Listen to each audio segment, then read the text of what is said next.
If you want to permanently delete your SHEIN account, follow these simple steps to ensure your account is removed completely. Step 1. Log into your account. Visit the SHEIN website or open the SHEIN app. Enter your login credentials to access your account. Step 2. Access account settings. Once logged in, navigate to your account settings.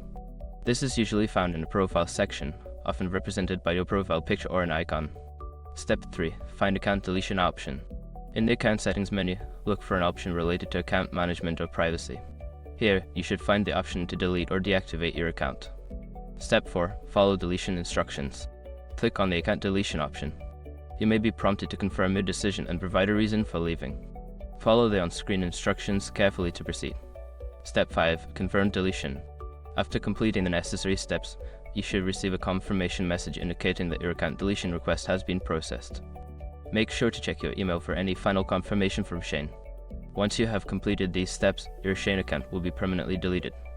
If you have any further questions or issues, consider reaching out to SHEIN customer support for assistance.